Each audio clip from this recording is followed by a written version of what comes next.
주님을 찬양합니다. 우리 주님의 은혜와 평강이 넘치기를 빕니다. 솔로몬이라고 하면 교회에 다니지 않는 사람들도 잘 알고 있습니다. 특별히 이 솔로몬의 재판은 아주 유명하지요. 창기 두 사람이 한 집에 사는데 사흘 만에 둘 다 아기를 낳았습니다. 그런데 한 창기가 돌아 눕다가 자기 아기가 깔려 죽었어요. 그래서 옆에 있는 다른 창기의 아기와 바꿔치기를 했지요. 이 영문을 모르는 이 창기가 아침에 아기에게 젖을 먹이려고 보니까 죽었는 거예요. 깜짝 놀라서 자세히 살펴보니 자기가 낳은 아기가 아니고 옆에 같이 자던 다른 여자의 아기였다는 거예요. 그래서 솔로몬에게 두 여자가 찾아오지요. 자초지종을 이야기하고 산 것은 내 아기다, 죽은 것이 네 아기다. 그러니까 다른 여자도 아니다, 산 것이 내 것이요 죽은 것이 네 것이다 이러면서 서로 쟁론을 합니다. 그때 솔로몬이 칼을 가져오느라, 칼을 가져오니까 그 산 아기를 반으로 나누어서 반반씩 나눠줘라 그랬지요. 그러니까 진짜 아기 엄마가 어떻게 하겠어요? 아이고 놀래가지고 그냥 살아있는 채로 저 여자에게 주라고. 그런데 그 친엄마가 아닌 그 여자는 반으로 나누어서 네 것도 되게 말고 내 것도 되게 말자. 이게 이제 그 유명한 솔로몬의 재판이죠. 아주 세상에 잘 알려져 있습니다. 우리 성경 읽기 진도표에 따라 이제 통일왕국 시대 사울, 다윗, 그 다음에 솔로몬이죠. 이제 솔로몬까지 왔습니다. 솔로몬은 다윗으로부터 아주 부강한 나라를 물려받았습니다. 날 때부터 말하자면 금수저입니다. 금수저도 이런 금수저가 없겠지요. 솔로몬 하면 보통 사람들이 두 가지를 기억하죠. 지혜, 솔로몬의 재판을 하게 된 그 하나님으로부터 받은 지혜, 그리고 하나님께 지어드린 성전, 이 두 가지가 솔로몬을 상징하는 대표적인 일이지요. 이 솔로몬이 이제 왕이 되었을 때에 1천 번제를 드렸습니다. 그때 하나님께서 나타나셔서 내가 네게 무엇을 줄고 내게 구하라. 그때 이제 솔로몬이 이 백성들을 다스릴 수 있는 지혜를 주십시오. 그래서 하나님께서 아이고 네가 참 북이나 장수나 전쟁에서 이기는 것을 구하지 않고 지혜를 구했으니 참 내 마음에 든다 하시면서 지혜를 주실 뿐만 아니라 부귀와 영화도 함께 주셨습니다. 그래서 이제 이 솔로몬이 지혜를 받았는데 정말 놀랍죠, 그죠? 4장에 보면 열왕기상 4장 여기에 이제 솔로몬이 얼마나 놀라운 지혜를 받았는가 하는 것이 29절부터 설명이 됩니다.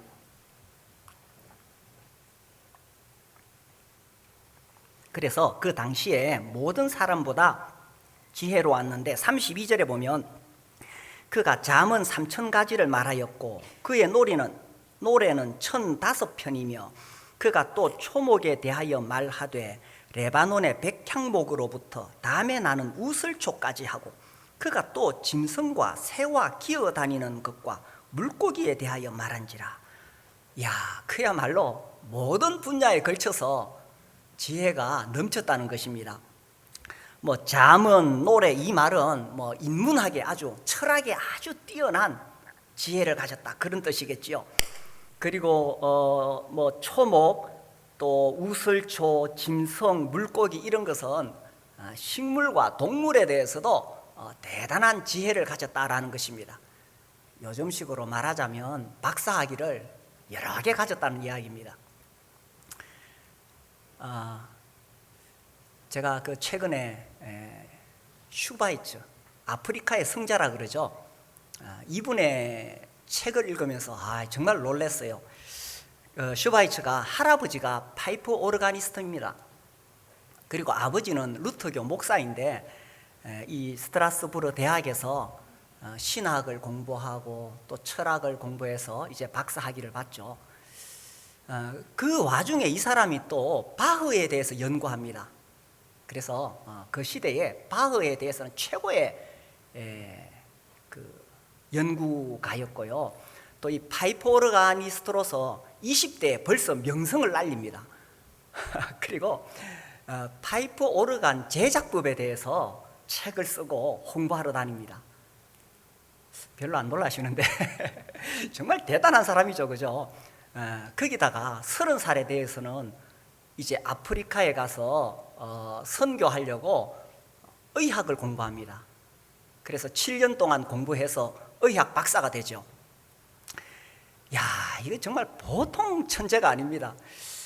여기 이제 그 박사 논문을 써보신 분들은 아마 이해를 하실 거예요. 저도 뭐 학위 논문을 하나 써봤는데 이게요, 한 개 쓰는 거 이것도 정말 피를 말리는 일이거든요. 근데 이 사람이 완전 분야가 다른 것, 뭐 신학과 철학은 좀 비슷해요. 그런데 바흐 음악에 대해서 또 실제로 연주자였고, 그리고 이제 그 나중에 그가 쓴 예수 생애 연구사는 굉장히 중요한 논문이 됩니다. 사실 이 슈바이처는 그 19세기 자유주의 신학자입니다.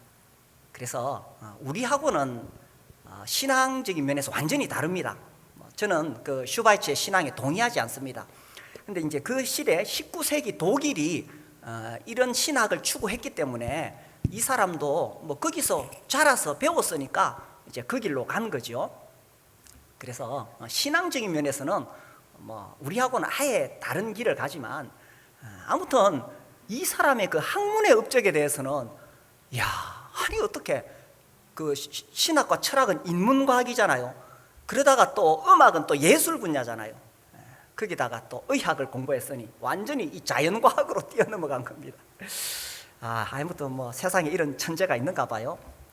그런데 솔로몬은 그보다 더 놀라운 그런 학식과 지혜를 가졌지요.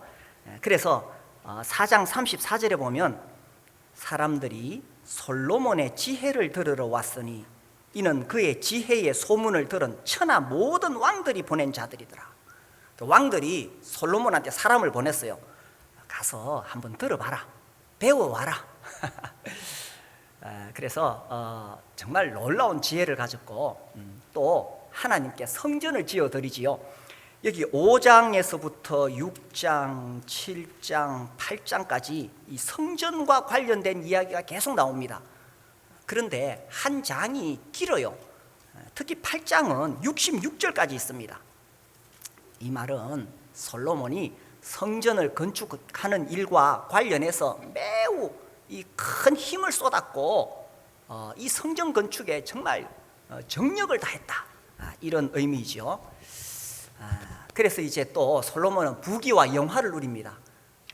12지방에 각 날마다 그 지방의 특산물을 받아서 그거 먹습니다. 그래서 한 번 먹을 때 식사량이 엄청나죠. 물론 사람들을 초청하지만은 13년 동안 왕궁을 지었습니다. 야, 얼마나 의리의리했겠어요. 40년 동안 통치했습니다. 감히 솔로몬한테 누가 도전할 수 있습니까? 그 지혜로운 사람에게. 그리고 인간으로서 누릴 수 있는 정말 모든 부귀 영화를 솔로몬이 다 누려는 거예요.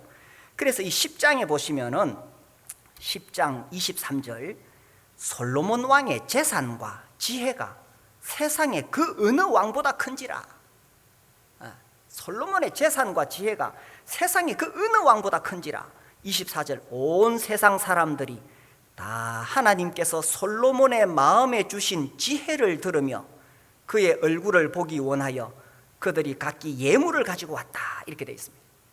솔로몬 얼굴 한번 보는 것만 해도 요즘 뭐 아이돌 얼굴 보려고 그러는데 이 시대에는 솔로몬 한번 찾아와서 보고 지혜를 들으려고 온갖 금은 보화를 수레에 싣고 찾아왔다는 것입니다. 그런데 솔로몬 하면 어떤 생각이 떠오릅니까? 참 그가 훌륭한 인생을 살았다. 이런 생각보다는 이 성경을 알면은 아유, 솔로몬 참 씁쓸하다, 이런 생각이 나죠. 그렇게 놀라운 지혜와 부귀영화를 누렸는데, 그죠? 오늘 우리가 11장 본문을 읽었습니다. 제 성경에는 11장 그 위에 소제목이 이렇게 달려 있습니다. 솔로몬의 마음이 여호와를 떠나다. 아마 비슷하게 그렇게 실려 있을 거예요. 그죠? 참 이렇게 놀라운 지혜를 가진 사람이 어떻게 여호와를 떠나게 되었을까? 1절에 보시면은 솔로몬 왕이 바로의 딸 외에 이방의 많은 여인을 사랑하였으니 곧 모압과 암몬과 에돔과 시돈과 헷 여인이라. 솔로몬이 그 당시 강대국이었던 이집트의 딸을 데리고 와서 이제 왕비로 삼고, 또 그 주위의 나라, 여기 나오는 모압, 암몬, 이제 동쪽이죠. 에돔, 또 이렇게 남쪽에 시돈, 저 북쪽입니다. 서쪽은 없어요. 왜냐하면 서쪽은 지중해니까 나라가 없어요. 그죠? 그래서 그 주위의 나라들과 다 이렇게 결혼 동맹을 맺은 겁니다. 여기 여인을 사랑했다는 말이 단순히 어떤 뭐 에로스적인 그런 의미가 아닙니다. 사실 고대 국가에서는 다 정치적으로 결혼 동맹을 하잖아요. 그죠? 그래서 이제 나라를 안정시키고 전쟁을 하지 않도록 예방을 합니다. 뭐 고대 국가는 다 그렇게 하는 것이 외교 정책이에요. 그런데 이것이 하나님의 방식은 아니었다는 것입니다. 하나님이 원하시는 통치 방식은 뭐냐? 그렇게 인간적으로 결혼 동맹해가지고 나라를 다스리는 것이 아니고, 하나님을 의지해서 그 하나님의 주권적인 도우심으로 나라를 다스리는 것이, 이것이 하나님의 방법이었죠. 그런데 솔로몬이 그렇게 하지 않았어요. 더군다나 이방 여인과 결혼하는 것은 하나님이 정말 금하신 것입니다. 2절에 보시면 여호와께서 일찍이 이 여러 백성에 대하여 이스라엘 자손에게 말씀하시기를 너희는 그들과 서로 통혼하지 말며 그들도 너희와 서로 통혼하게 하지 말라. 그래서 이방 여인과 결혼하지 말라고. 왜? 이유가 나옵니다. 그들이 반드시 너희의 마음을 돌려 그들의 신들을 따르게 하리라. 너희들이 결국 하나님 떠나게 된다. 그들의 신을 따르게 될 것이다. 이렇게 하나님께서 경고를 하신 것입니다.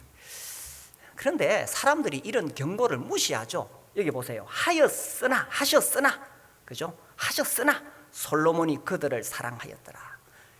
어쩌면 솔로몬이 이렇게 생각했을지 모릅니다. 이건 그냥 결혼 동맹을 맺는 것이지, 내가 뭐 설마 하나님 버리고 뭐 이방 그 신을 쫓아가겠느냐. 에이, 나는 안 넘어가. 나는 괜찮아. 이렇게 생각했을지 모릅니다. 이게 이제 자기를 과신하는 거죠. 우리가 신앙생활을 하면서 어떤 유혹에 가까운 자리에 갈 때에 에이, 내가 뭐 여기까지만 가지 뭐 나는 안 넘어가. 넘어갑니다. 그죠? 벌이 꿀에 빠지는 이야기 들어보셨죠? 처음엔 발 한 개만 딱 담그고 꿀 빨아먹다가 발 2개 딱 담그면, 그 다음에 발 3개 담그면 못 빠져나옵니다. 그래서 나는 안 넘어갑니다. 그래서 이 3절에 보니까 왕은 후궁이 700명이요 첩이 300명이라 그의 여인들이 왕의 마음을 돌아서게 하였더라. 이 1000명의 여인을 거느렸는데 결국 넘어가게 된다는 거죠. 여기 2절과 3절에서 또 이 본문에서 반복해서 나오는 표현이 마음을 돌린다는 이야기입니다. 여인들이 이 마음을 돌렸다는 거예요. 마음을 돌아서게 했다는 거예요. 그래서 솔로몬이 에이, 나는 안 넘어가 했지만 그 여인들이 마음을 돌아서게 했다는 것입니다. 그래서 이 4절 끝에 보면은 그의 아버지 다윗의 마음과 같지 아니하여 그의 하나님 여호와 앞에 온전하지 못하였으니. 우리가 이 본문에서 다윗과 솔로몬을 비교할 수가 있습니다. 다윗은 하나님을 온전히 따랐습니다. 그런데 솔로몬은 다윗과 같이 온전히 따르지 않았다는 이야기입니다. 에이, 솔로몬이 그렇다고 해서 하나님을 버렸겠어요? 자기가 태어난 집이 하나님 섬기는 집안이고 나라 자체가 하나님 섬기는 나라고 모든 문화나, 그죠? 그래서 솔로몬이 하나님을 완전히 버리지는 않았습니다. 그러나 온전히 따르지는 않았다는 이야기입니다. 다윗은 하나님을 온전히 따랐어요. 그의 중심에 하나님이 있었고 절대적으로 하나님을 붙잡았고 하나님께 매달렸어요. 하나님을 온전히 따랐는데 솔로몬은 하나님 버리지는 않았어요. 온전히 따르지 않았다는 이야기입니다. 이것이 이 솔로몬과 다윗의 차이점이죠. 자, 그래서 4절 봅시다. 솔로몬의 나이가 많을 때에, 나이가 든다는 것은 참 조심스러운 것 같아요. 나이가 들었다는 표현을 언제부터 할 수 있는가? 저는 이렇게 생각해요. 이제 우리 아이들이 장성해서 성인이 되었어요. 그러니까 이제 모든 게 조심스럽더라고요.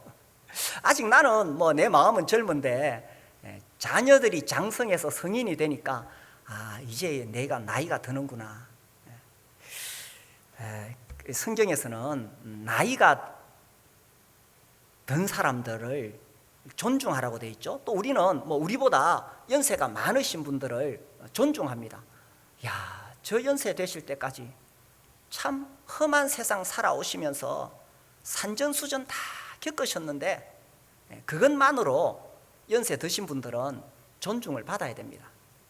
솔로몬을 생각해 보면 그는 본래 이 지혜가 넘쳤는데 이제 나이가 들었으니까 얼마나 더 사람들로부터 존중을 받아야 되겠어요?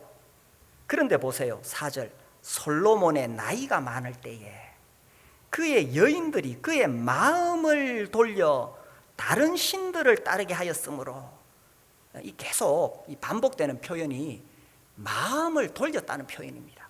이 여인들이 가만히 놔두지를 않았어요.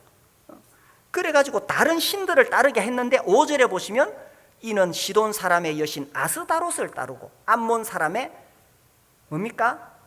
가증한 밀곰을 따릅니다. 7절에도 보시면 모압의 뭡니까? 가증한 금오스를 위하여 예루살렘 앞 산에 산당을 지었고 또 암몬 자손의 누굽니까? 가증한 몰록을 위하여 그와 같이 하였다. 야, 참 솔로몬이 나이 들면서 어떻게 이렇게 되었을까요? 이런 거 보면요, 나이 든다고 해서 다 성숙해지고 다 훌륭하게 되고 성화되는 것은 아니라는 이야기입니다. 사실 교리적으로는 칭의, 성화, 영화 이렇게 갑니다. 그래서 구원을 받으면 칭의, 의롭다함을 얻고 그 다음에 계속 이 성화로 나아가야 되는데 나이 든다고 해서 다 성화되는 것이 아니고 악화될 수도 있다는 이야기입니다. 이 나이라는 것이 단순히 육신의 나이를 이야기하는 게 아니라 이제 신앙의 횟수를 말하는 거죠. 교회 다닌 지 한 10년 넘어가면 이제 알 거 모를 거 다 압니다. 그죠? 성경도 알 만큼 알고 성경 공부하자 그러면 아이고 다 한번 해봤던 거고, 또 설교 들어도 아이고 또 솔로몬 이야기 다 아는 거고 또 교회 돌아가는 것도 다 알고 나름대로 다 안다고 생각합니다. 이게 무서운 거예요. 그래서 이제 교회 생활, 신앙 생활 이렇게 오래 하다 보면 이제 나는 다 안다 이렇게 되면서 이 영적 매너리즘에 빠질 수 있습니다. 이게 무서운 거예요. 그래서 이제 성경도 알 만큼 알고 이제 다 안다고 생각했을 때 그렇게 되면 섬기는 것보다는 남을 판단하는 자리에 앉기가 쉽습니다. 순종하는 것보다는 자꾸 남을 가르치려고 합니다. 우리에게 그런 게 있어요. 저도 우리 애들 앞에서 조심합니다. 잘못하면 내가 또 설교하는 것처럼 그렇죠. 더군다나 영적인 면에서 이 영적인 매너리즘에 빠지게 되면 굉장히 심각한 문제입니다.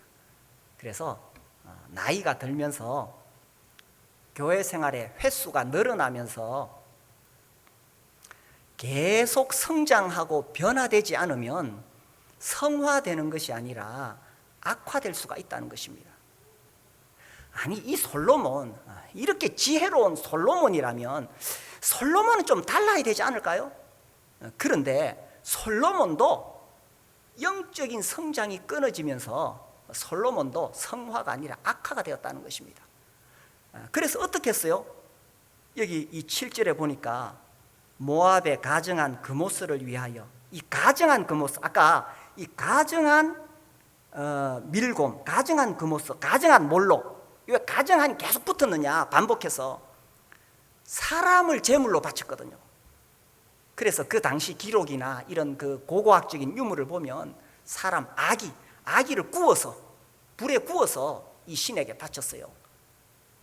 그런데 그 지혜로운 솔로몬이, 아니 상식적으로 생각해도 안 될 이런 우상들을 위하여 신당을 만들었다는 이야기입니다. 7절에 예루살렘 앞 산에 산당을 지었고, 그죠? 또 암몬 자손의 가정한 몰록을 위하여 그와 같이 하였으며, 그와 같이 했다는 말이 이런 산당을 지었다는 겁니다. 아니, 다른 사람이 아니고 아마 이 하늘에서 천사 일보에 이렇게 대서특필되었을 것입니다. 인간 세상 최고의 지혜자가 최악의 바보짓을 하다. 제목이 아마 그렇게 떠가지고 막 천사들이 그 천사 일보를 보면서 이럴 수가, 아니 성전을 지었던 솔로몬이 이 가증한 우상들을 위해서 신당을 짓다니. 그래서요, 나이가 들 때에, 나이가 많을 때에 정말 내가 성장과 변화하지 않으면은 우리에게도 이런 위험이 있다는 것입니다. 그리고 제가 이걸 보면서 생각한 것이요, 야, 지혜가 탁월하다고 해서 하나님을 잘 섬기는 것은 아니구나. 아무리 인간 세상에서 최고의 지혜를 가졌다고 하더라도, 이 솔로몬이 최고의 지혜를 가졌다고 하더라도 하나님을 섬기는 것은, 하나님을 온전히 따르는 것은 그의 책임, 그의 몫이었다라는 것입니다. 그렇게 보니까 뭐 그렇게 지혜가 푸르지도 않더라고요. 뭐 박사학위 여러 개 가지고 있으면 뭐합니까? 그것이 하나님을 온전히 따르게 하는 것은 아니었다는 것입니다. 그래서 이 다윗과 이 솔로몬의 차이가 이건 거예요. 다윗은요, 그래도 나이가 들어서 생의 마지막까지 여호와를 온전히 따랐다고 성경에 이렇게 평가하고 있습니다. 그런데 솔로몬은 그렇게 하지 못했지요.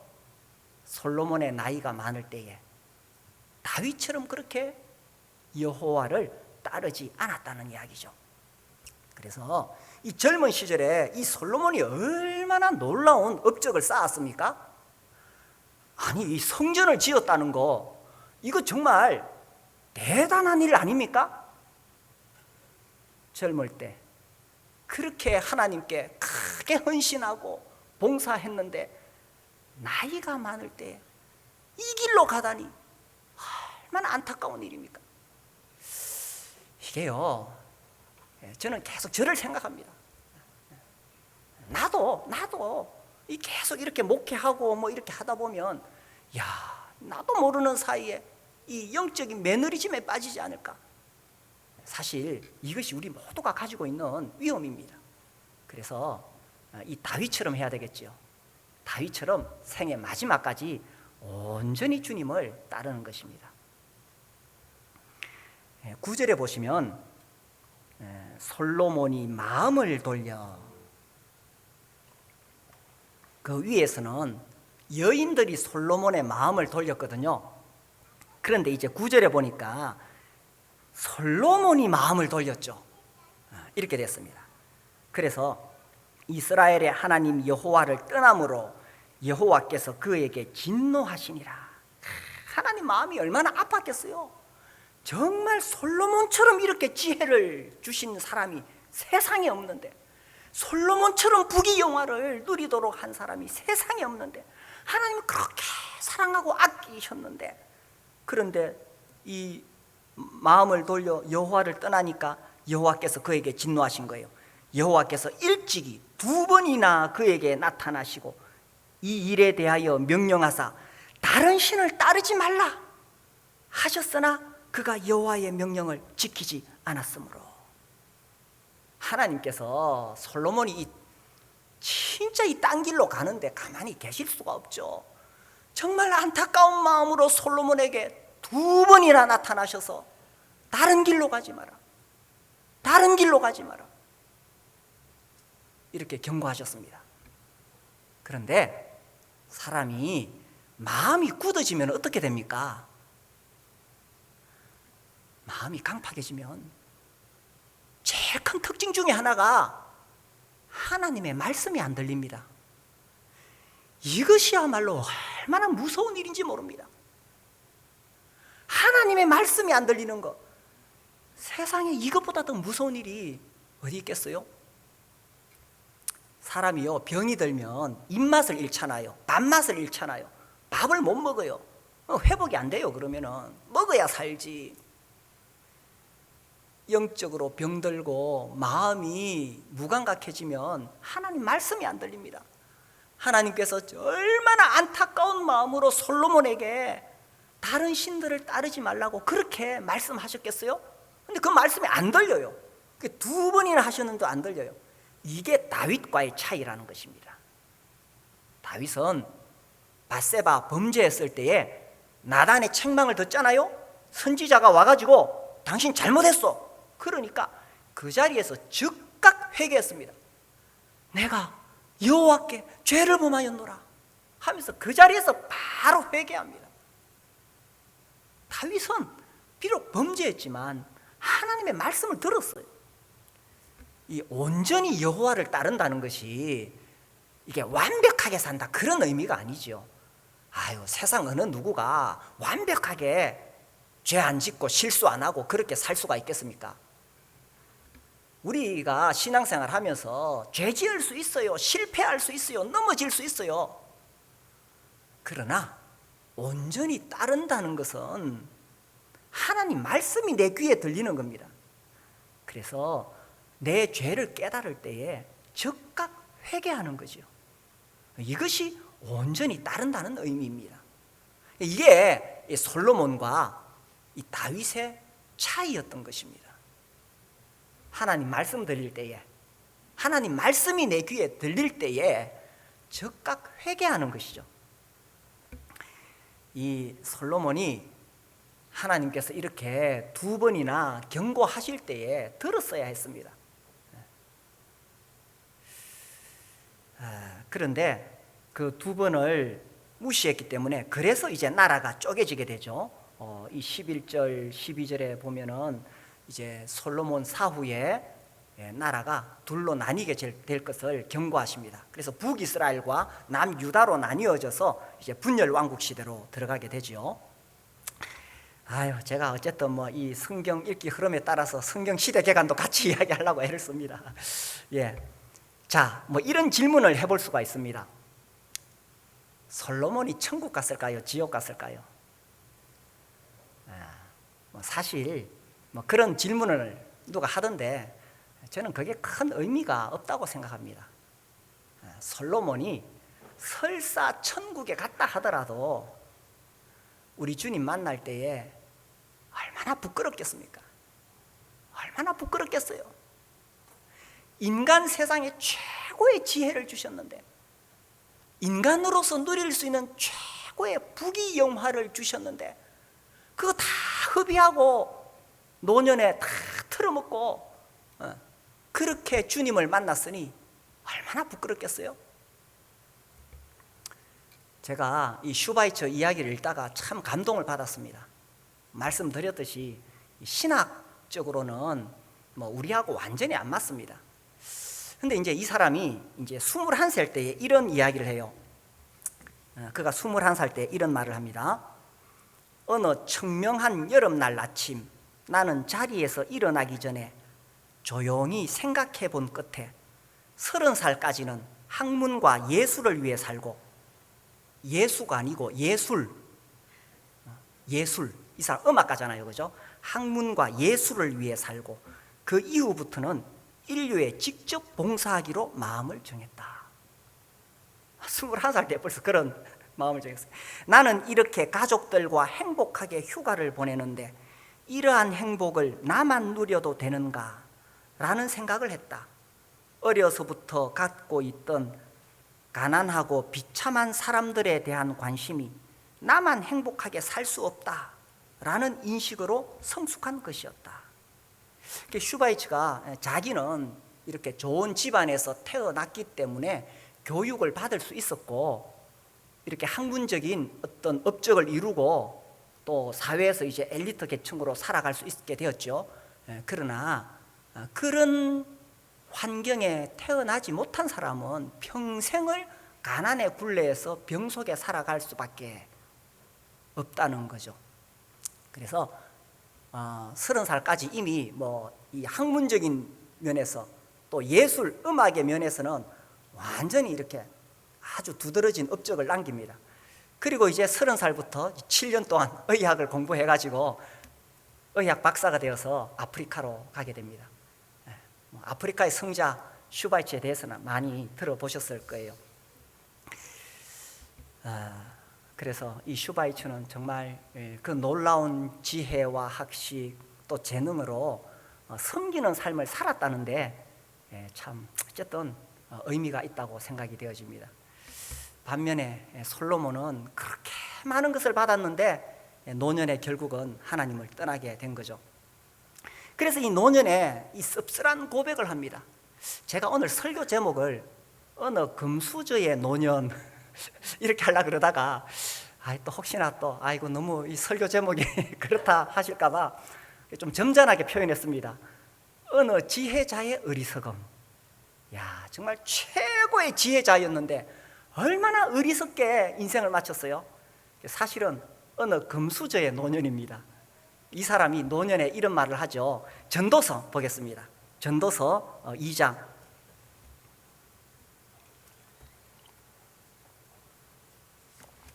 전도서 말씀 내용 전체 흐름은 잘 아시죠?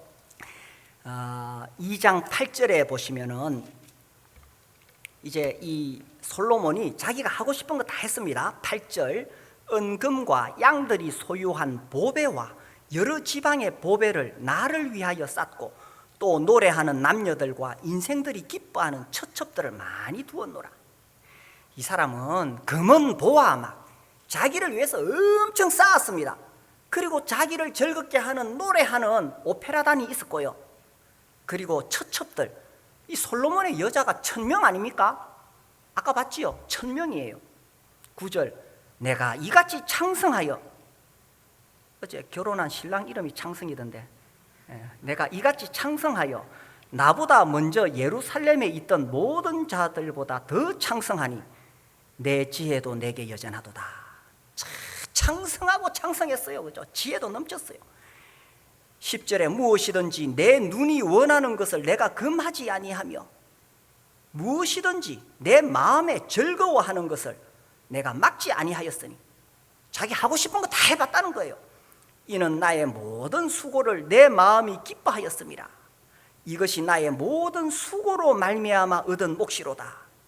다 해보고 이제 늙어서 11절 우리 같이 읽읍시다. 시작. 그 후에 내가 생각해 본즉 내 손으로 한 모든 일과 내가 수고한 모든 것이 다 헛되어 바람을 잡는 것이며 해 아래서 무익한 것이로다. 그래 전도서에서 계속 반복되는 말씀이 그 말씀 아닙니까? 헛되고 헛되며 헛되고 헛되니 해 아래 수고한 모든 것이 헛되도다.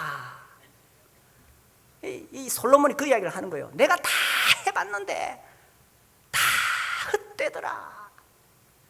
그러니까 꼭 누가 그러더라고요. 나도 솔로몬처럼 한번 다 해보고 그런 말 했으면 좋겠다고. 아니, 오늘 설교가 그 이야기예요. 다 해보고 나면 인생 이렇게 허무하게 끝이 난다니까. 이미 다 해본 사람이 그거 헛되다고 하는데 왜 또 그 짓을 하려고 하느냐는 거죠. 오늘 설교가 그거예요. 오늘 메시지가 저는 어떤 면에서 하나님께서 솔로몬한테 다 몰아서 줬다고 생각해요. 다 몰아서 우리가 받을 이 세상의 육신적인 복 솔로몬한테 다 몰아서 주고 대표로 한번 살아보라는 거예요. 우리가 그거 다 받아가지고 인생 다 흘려보내고 노년에 와가지고 헛되다 하면 무슨 소용이 있어요? 인생 벌써 끝났는데. 그러니까 솔로몬한테 다 몰아서 주고 대표로 한번 해봐라. 그 솔로몬이 다 해보고 헛되다고 할 때에 우리는 그 말을 잘 들으라는 거죠.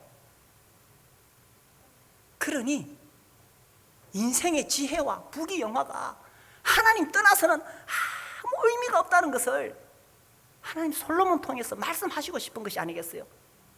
그래서 솔로몬이 마지막에 이 말씀 하잖아요. 우리 잘 알죠? 마지막 전도서 마지막 12장 13절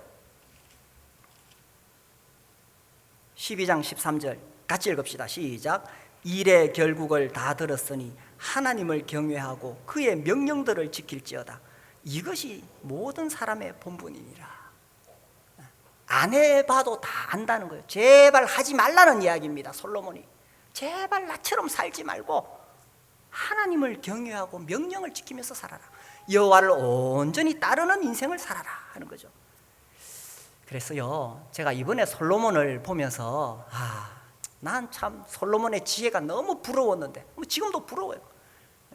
그러나 그렇게 놀라운 지혜를 가지고 있다고 해서 하나님을 잘 섬기는 것은 아니구나. 솔로몬이 가지고 있는 검은 보화들 그거 가지고 있으면 더 잘 섬길 것 같은데 그거 다 가지고 있다고 해서 하나님 잘 섬기는 거 아니구나. 여호와를 온전히 따른다는 것은 하나님이 내게 주신 지혜, 하나님 나한테 허락하신 범위가 있잖아요. 그거 가지고 하나님 온전히 따르며 사는 것, 이것이 값진 인생이구나 하는 것입니다. 그래서요, 하나님이 나한테 주신 거 있잖아요. 그거 가지고 주님을 사랑하고 교회를 사랑하고 복음 전하려고 그렇게 애쓰다 살다 가면 이 세상 최고의 영광을 누린 솔로몬보다 더 값진 인생이 될 수 있다는 이야기입니다. 그래서 내 손에 있는 어떤 것보다 주님을 사랑하는 것, 그죠? 오늘 우리가 불렀지요. 손에 있는 부귀보다 주를 더 사랑하는가.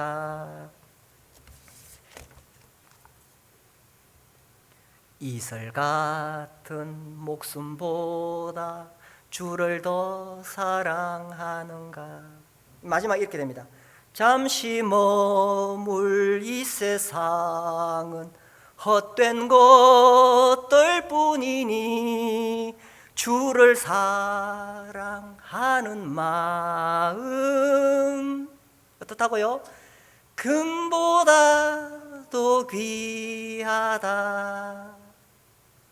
그래서 내가 가진 것으로 주님 섬기면서 주님을 온전히 따름으로 솔로몬보다 더 값진 인생을 우리 모두 살 수 있게 되기를 바랍니다. 우리 같이 찬송할까요? 손에 있는 부귀보다